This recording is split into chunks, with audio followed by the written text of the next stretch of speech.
Hi students, once again welcome to my channel Tapasya the Learning Junction. Dear students, I hope that all of you are enjoying my videos. Okay, so this is the fifth video on forces and law of motion for class 9th student. इस video में हम लोग momentum की बात करेंगे. It's very important और इस topic के ऊपर काफी सारे न्यूमेरिकल्स पूछे जाते हैं एग्जामिनेशंस में और कॉम्पिटिटिव एग्जाम में भी. सो लेट अस सी, देखते हैं. हम लोग बात करते हैं कि भाई मोमेंटम होता क्या है. जब हमने आपको न्यूटन का सेकेंड लॉ पढ़ाया था तो उस समय कहा था कि everybody which is moving has momentum, right. और वो मोमेंटम कितने के बराबर होता है? मास इनटू वेलोसिटी, राइट. यानी जितना ज्यादा वेलोसिटी उतना ही ज्यादा मोमेंटम, जितना ज्यादा मास उतना ही ज्यादा मोमेंटम, राइट. तो मोमेंटम तो समझते हैं आप, मोमेंटम जानते हैं आप, राइट. आज हम चर्चा करने जा रहे हैं कंजर्वेशन ऑफ मोमेंटम और application of law of conservation of momentum, इन दोनों पॉइंट्स के ऊपर. कंजर्व करना, इसका मतलब क्या होता है? सबसे पहले ये समझिए. कंजर्व करना का मतलब होता है कि भाई वो ना तो क्रिएट होता है और ना ही वो लॉस्ट होता है. यानी आप कह सकते हैं कि just it will be transferred from one form to another form, right. तो क्या है लॉ ऑफ कंजर्वेशन? तो ध्यान रखोगे, according to the second law of motion, जो मोशन का हमने सेकेंड लॉ पढ़ा है कि everybody is having momentum that is equal to mass into velocity. अब यहां पे एक चीज बताऊं कि जब भी दो बॉडी एक्ट करता है एक दूसरे के ऊपर, या दो से ज्यादा बॉडी एक दूसरे के ऊपर एक्ट करता है, उनका total momentum, their total momentum remains constant. लेकिन एक बात ध्यान रखना है. क्या ध्यान रखना है? कि उसके ऊपर कोई एडिशनल, कोई एक्सटर्नल फोर्स नहीं लगना चाहिए, राइट.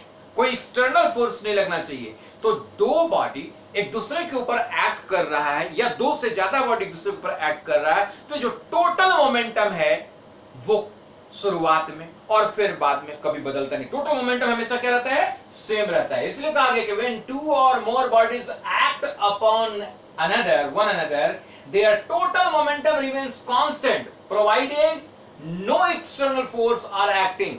उसके ऊपर कोई बाहर से फोर्स नहीं लग रहा है. तो इसी चीज को समझने की कोशिश करेंगे. या यूं कह लें कि भाई हमने अभी कहा कि मोमेंटम ना तो क्रिएट होता है और ना ही वो उसका डिस्ट्रॉय होता है, बल्कि एक फॉर्म से दूसरे फॉर्म में केवल कन्वर्सन होता है. तो कहते हैं कि momentum is never created nor destroyed, and that's why we are having the equation mass into velocity plus mass into velocity. दो ऑब्जेक्ट एक दूसरे के ऊपर एक्ट कर रहे हैं, तो शुरुआत में मास तो सेम रहेगा, इनिशियल वेलोसिटी u माना है, तो मास इनटू वेलोसिटी, और दूसरे ऑब्जेक्ट का मास m2 है, वेलोसिटी u2 है.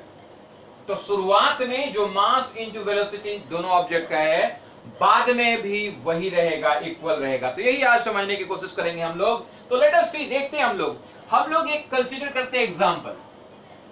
सपोज करें कि एक व्हीकल है और वो टक्कर मार देता है दूसरे के ऊपर. एक छोटी सी गाड़ी बना लेते हैं, कुछ भी. अब ये चल रहा है, मान लो इसका मास m1 है, इसका मास m2 है. दोनों अपने अपने स्पीड से एक ही डायरेक्शन में मूव कर रहे हैं. मान लो इनकी इनिशियल वेलोसिटी जिस स्पीड पे चल रहे हैं u1 है और इसका u2 है, दोनों चल रहे हैं. होता क्या है कि m1 जो व्हीकल है वो टक्कर मारता है m2 को, टकरा जाता है. तो जरा सोचो, टकराने के बाद जो टकराने में टाइम लगता है, सपोज जो टक्कर t सेकंड का होता है. टक्कर कितने समय का है? t सेकंड का. तो टक्कर होने पे t सेकंड में इसकी जो वेलोसिटी है u1 से बदल के क्या हो जाती है? v1, और इसकी वेलोसिटी क्या हो जाती है? v2, right.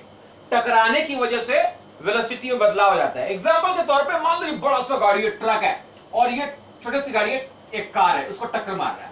तो हो क्या रहा है? इस टक्कर की वजह से मान लेते हैं कि m1 जो है, यानी जो बड़ी सी गाड़ी है, उसकी जो वेलोसिटी वो कम हो जाती है और m2 वेलोसिटी बढ़ जाती है. कुछ भी ऐसा हो रहा है. तो अब जरा देखें, जरा इस चीज को समझने की कोशिश करें. न्यूटन्स के थर्ड लॉ में हमने पढ़ा, क्या पढ़ा? कि जब भी एक ऑब्जेक्ट दूसरे के ऊपर फोर्स लगाता है तो दूसरा वाला ऑब्जेक्ट पहले वाले ऑब्जेक्ट के ऊपर उतना ही बड़ा फोर्स लगाता है और डायरेक्शन उसका क्या होता है, अपोजिट। जरा उसी के अकॉर्डिंगली हम लोग चलेंगे। तो अभी सबसे पहले दो ऑब्जेक्ट हमने कंसीडर किया है, एक ट्रक को कंसीडर कर लिया, एक कार को कंसीडर कर लिया। मान लिया कि ट्रक का जो वजन है m kg है और कार का वजन जो है m2 kg है और इनिशियल वेलोसिटी शुरुआत में अपने अपने वेलोसिटी से चल रहे हैं दोनों। ट्रक चल रहा है हमारा u1 किलोमीटर पर सेकंड के हिसाब से और जो कार है वो चल रहा है u2 किलोमीटर पर सेकंड के हिसाब से। टक्कर लग रहा है तो अब सबसे पहले हम बिफोर कोलिजन कर लें। बिफोर कोलिजन यानी टक्कर से पहले ट्रक का मोमेंटम क्या होगा, मोमेंटम ऑफ ट्रक कितना होगा, तो momentum of truck mass into velocity m1 into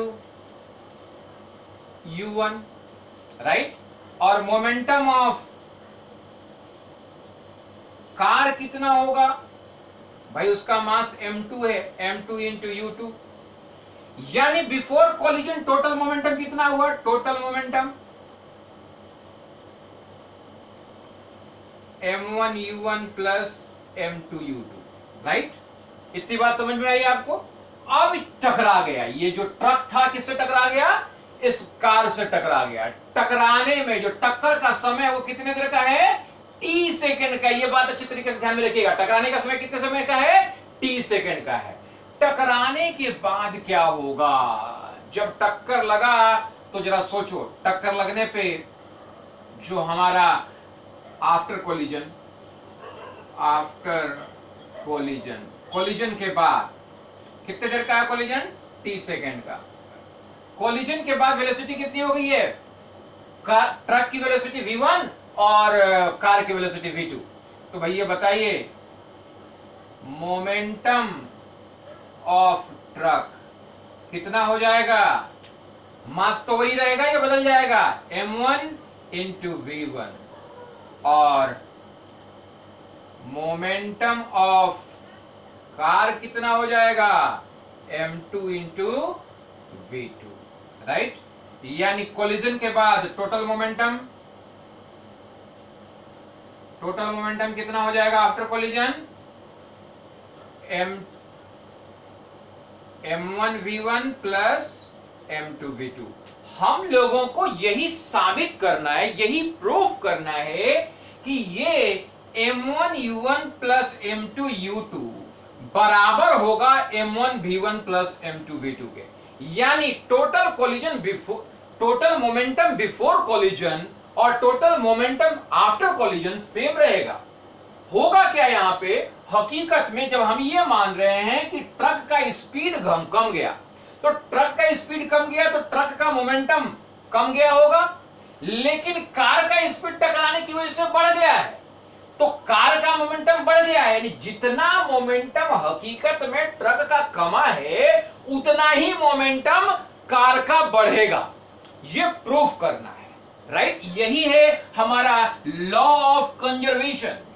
यानी जो हम बात कर रहे हैं कि momentum neither be created nor be destroyed, it will B change from one two another, एक से दूसरे में चला जाता है। इसी को प्रूफ करना है। अब कैसे प्रूफ किया जाए, तो सबसे पहले इसके लिए न्यूटन साहब के तीसरे नियम को ध्यान में लाइए। न्यूटन साहब का तीसरा नियम क्या कहता है, कहता है कि भाई जब एक फोर्स लगता है दूसरे ऑब्जेक्ट पे तो दूसरा वाला ऑब्जेक्ट भी पहले वाले ऑब्जेक्ट पे फोर्स लगाता है। तो सबसे पहले हम ये सोच रहे हैं कि ये जो ट्रक महाराज हैं ये फोर्स लगा रहे हैं कार पे, ये ट्रक कार पे फोर्स लगाए हैं।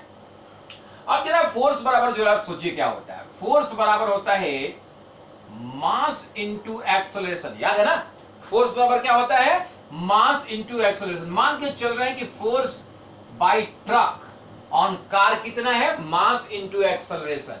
और एक्सेलरेशन बराबर क्या होता है, मास कितना माना हमने ट्रक का मास माना है हमने m1। एक्सेलरेशन बराबर क्या होता है, change in velocity per unit time, यही पढ़ाया था। और कोलिजन कितने देर का है, t सेकंड का। तो चेंज इन वेलोसिटी कितना हुआ है? ट्रक का जो वेलोसिटी है पहले क्या था? u1 था, बाद में क्या हो गया? v1, यानी v1 माइनस u1, यही चेंज इन वेलोसिटी हुआ पर यूनिट टाइम। चूंकि ये टक्कर t सेकेंड का है तो बाई t, राइट? क्लियर है? तो फोर्स जो एक्सर्ट करेगा हमारा ट्रक किसके ऊपर? कार के ऊपर, वो कितना होगा? m1 into v1 minus u1 by t, जहां v1 क्या है? ट्रक की वेलोसिटी है, और u1 क्या है? ट्रक की velocity after collision and before collision. Collision का टाइम कितने देर का है? t सेकेंड का है। Is it clear? अब जरा हम बात करें कि भाई ये तो फोर्स हुआ किसके द्वारा? ट्रक के द्वारा कार पे, और हमने न्यूटन के थर्ड लॉ के अकॉर्डिंगली पढ़ा है कि अगर एक ऑब्जेक्ट दूसरे ऑब्जेक्ट के ऊपर फोर्स लगा रहा है तो दूसरा वाला पहले ऑब्जेक्ट के ऊपर उतना ही बड़ा फोर्स लगाएगा, लेकिन डायरेक्शन उसका अपोजिट होगा, यानी अपोजिट डायरेक्शन में। यानी अब जरा बात करें कि force by car to the truck वो कितना होगा भाई? वो भी यही एमए वाले फॉर्मूला से निकलेगा, लेकिन अब मास कितना है? कार का मास यानी m2। एक्सेलरेशन कितना है भाई? तो एक्सेलरेशन कार का यानी आपके पास है कार का यानी v2 माइनस u2 कितने देर में? बटे टाइम t, यही हुआ ना? तो अब according to the Newton's third law, Newton के तीसरे नियम के अकॉर्डिंगली अब बताइए क्या ये दोनों सेम होंगे या नहीं? इक्वल होंगे या नहीं? यानी ft is equal to minus fc होगा या नहीं? ये क्यों होगा? According to third law, right? Newton के तीसरे नियम के अकॉर्डिंगली क्या होगा? ft is equal to minus fc। Minus क्यों भाई? क्योंकि माइनस इंडिकेट कर रहा है कि जो फोर्स लगेगा वो अपोजिट डायरेक्शन में होगा, यानी जिस डायरेक्शन में ट्रक कार के ऊपर फोर्स लगा रहा है, कार जो उतना ही फोर्स ट्रक पे लगाएगा, लेकिन उसका डायरेक्शन क्या होगा? अपोजिट। Is it clear? तो अब जरा इक्वेट कीजिए। ft इज इक्वल टू क्या निकला है? m1 into v1 minus u1 by t बराबर minus m2 into v2 minus u2 by t। Is it clear? यहां तक क्लियर है? अगर यहां तक क्लियर है तो आगे देखिए, बड़ा आसान है, कोई दिक्कत नहीं, थोड़ा सा बस ध्यान से समझिए। अब इक्वेशन सॉल्व कीजिए, दोनों तरफ से t कैंसिल हो जाएगा कि नहीं हो जाएगा? कैंसिल हो जाएगा। तब क्या बन गया? m1 into v1 minus m1 into u1 is equal to, इधर देखिए, minus m2 into v2 minus minus plus m2 into u2। Is it clear? अब जरा हम लोगों को क्या प्रूव करना है? हमें m1 u1 plus m2 u2 को एक साथ रखना है, तो जरा, और m1 v1 को एक तरफ, तो या इसको एक तरफ रख लें m1 v1, और यहां से m2 v2 को हम लोग इधर ले आते हैं, तो ये माइनस है तो इधर आके क्या हो जाएगा? Plus m2 v2 equal to, यहां पे क्या है हमारे पास? m2 u2 है, और इस महाराज जी को m1 u1 को इधर लेके जाते हैं, क्या हो जाएगा? Plus m1 u1, right? तो अब हमारे पास क्या हो गया? जरा ध्यान से देखिए, हमारे पास हो गया m1 u1 plus m2 u2 बराबर m1 v1 plus m2 v2, यही तो हुआ। m1 u1 plus m2 u2 बराबर m1 v1 plus m2 v2, यानी ये इक्वेशन क्या कह रहा है? ये कह रहा है कि कोलिजन से पहले ट्रक का जो मोमेंटम है प्लस जो कार का मोमेंटम है बराबर होगा कोलिजन के बाद जो ट्रक का मोमेंटम होगा प्लस जो कार का मोमेंटम होगा। It's very easy.